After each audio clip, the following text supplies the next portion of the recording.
결승 이후 출연료가 가장 크게 뛰었다라고 볼 수 있는 가수는 성리다. 단순히 우승했기 때문만은 아니다.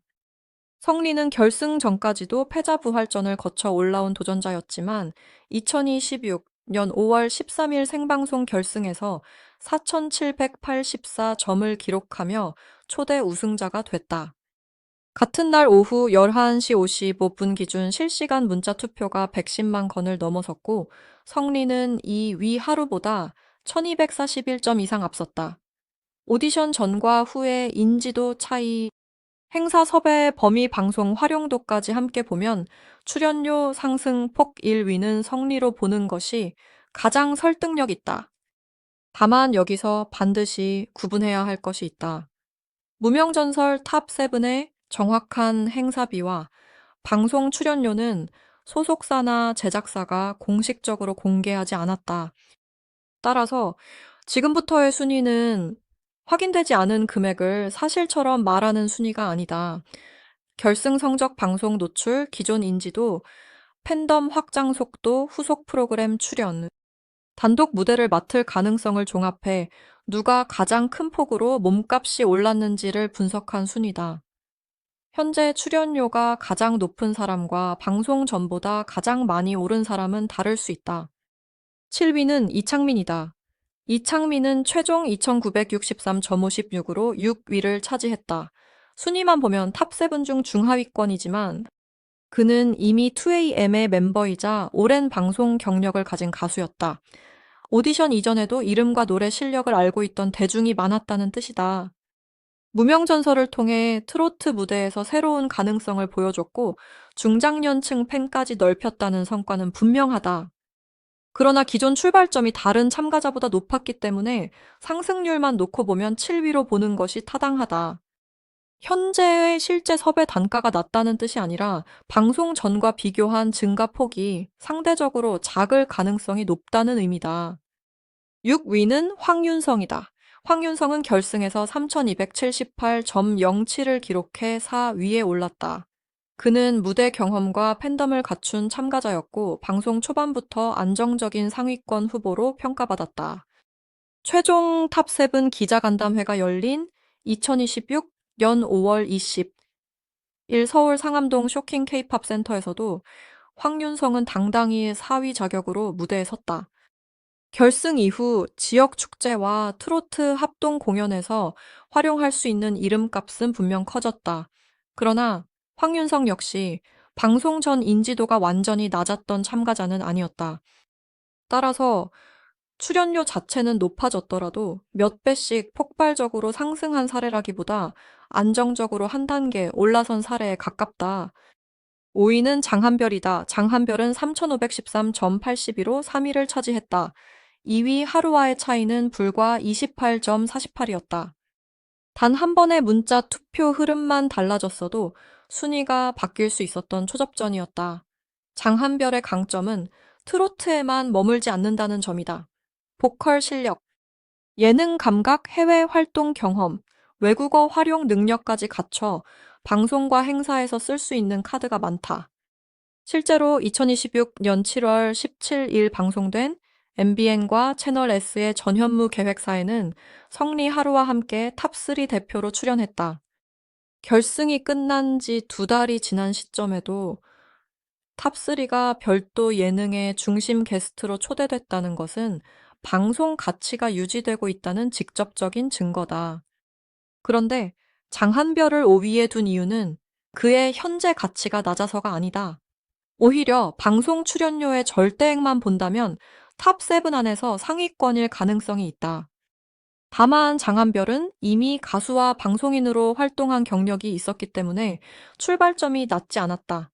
무명전설을 통해 다시 대중의 중심으로 올라왔지만 완전히 알려지지 않았던 가수가 하루아침에 전국구 인물이 된 경우와 비교하면 상승 배수는 작을 수 있다. 출연료 총액과 인상률을 구분하면 이 순위가 이해된다. 4위는 이룬해다. 이룬해는 최종 2,908.57로 7위에 턱걸이 했지만 바로 그 점 때문에 상승폭은 작지 않다. 결승에 진출한 10명 가운데 8위 박민수는 2875.18, 9위 이대환은 2742.95, 10위 김태웅은 2610.80을 기록했다. 이룬혜와 박민수의 차이는 33.39에 불과했다. 이 작은 차이가 탑7 활동 참여 여부를 갈랐다. 오디션 시장에서 7위와 8위의 차이는 숫자 하나가 아니다. 기자간담회 특집 방송 합동 무대 탑7 이름을 건 공연에 들어갈 수 있느냐가 달라진다. 이룬혜는 마지막 한 자리를 차지하면서 개인 행사만 기다리는 가수가 아니라 탑7 브랜드와 함께 움직일 수 있는 가수가 됐다. 방송 전 인지도가 상대적으로 낮았다는 점까지 고려하면 출연료 상승률은 상당했을 가능성이 크다. 3위는 정연호다. 정연호는 결승에서 3097.80으로 5위를 차지했다. 그가 특별한 이유는 결승 진출 과정이다.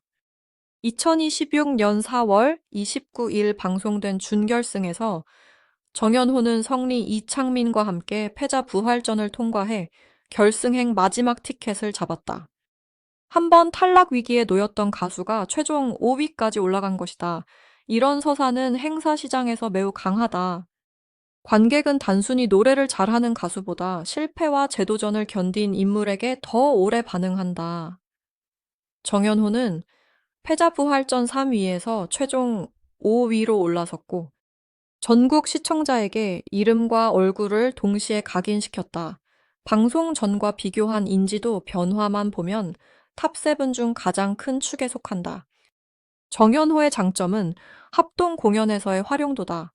우승자처럼 모든 무대의 마지막을 책임져야 하는 부담은 적지만 감성 무대와 사연 중심의 구성에서 핵심 순서를 맡을 수 있다. 지역 축제 기업 행사 디너쇼, 팬 행사에서 요구하는 것은 언제나 최고 순위 가수만이 아니다. 관객이 기억하는 서사와 한두 곡만으로 분위기를 바꿀 수 있는 가수가 필요하다. 정연호는 무명전설을 통해 바로 그 조건을 얻었다. 그래서 정확한 금액이 공개되지 않았더라도 이전보다 섭외 조건이 크게 개선됐을 가능성이 높다. 2위는 하루다. 하루는 최종 3542.3으로 준우승을 차지했다. 3위 장한별을 28.48 차이로 제쳤고 결승 직후 탑2라는 강력한 타이틀을 확보했다. 준우승자는 우승자 다음으로 방송에서 설명하기 쉬운 인물이다. 행사 포스터에도 무명전설 준우승이라는 문구를 바로 사용할 수 있고 토크 프로그램에서는 성리와 가장 가까운 경쟁자로 소개할 수 있다. 실제로 7월 17일 전현무 계획사에서도 하루는 성리, 장한별과 함께 탑3 대표로 모습을 드러냈다. 결승이 끝난 뒤에도 후속 방송이 이어진다는 것은 당이 화제성에 그치지 않았다는 뜻이다. 하루의 출연료 상승폭이 클 것으로 보는 또 다른 이유는 팬덤의 성장성이다. 성리가 7주 연속 국민투표 1위를 지키며 강한 고정 팬층을 입증했다면 하루는 결승에서 장한별을 근소한 차이로 넘어서는 집중력을 보여줬다. 준우승이라는 결과는 단독 팬미팅 소규모 콘서트 지역 축제의 메인 시간대 배치에 유리하다. 특히 젊은 이미지와 부드러운 감성은 기존 트로트 팬뿐 아니라 새로운 시청층을 끌어들이는 데 도움이 된다. 방송 전보다 이름이 알려진 정도가 급격하게 달라졌다는 점에서 하루는 인상폭 2위로 볼 수 있다. 1위는 역시 성리다. 성리의 변화는 단순한 순위 상승이 아니라 시장에서의 역할 자체가 바뀐 사건이다. 그는 준결승에서 탈락 위기를 겪었고 패자 부활전 1위로 결승에 복귀했다.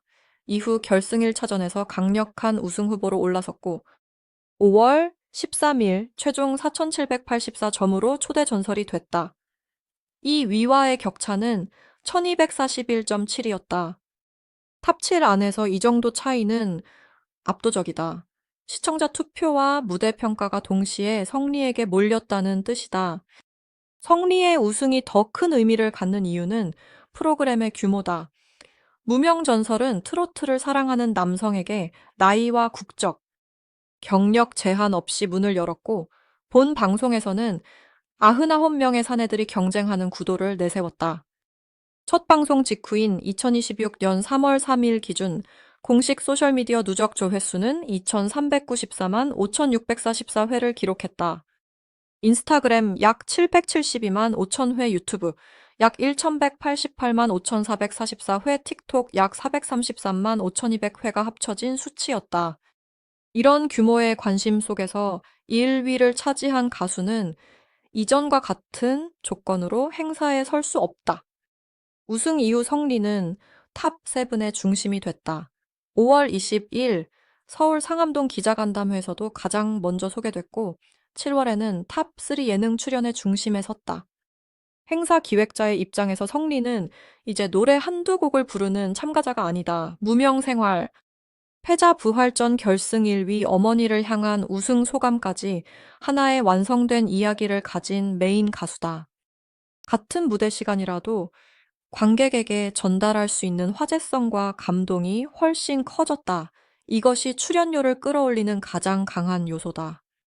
최종 순위를 정리하면 7위 이창민, 6위 황윤성, 5위 장한별, 4위 이룬의, 3위 정견호, 2위 하루 1위 성리다.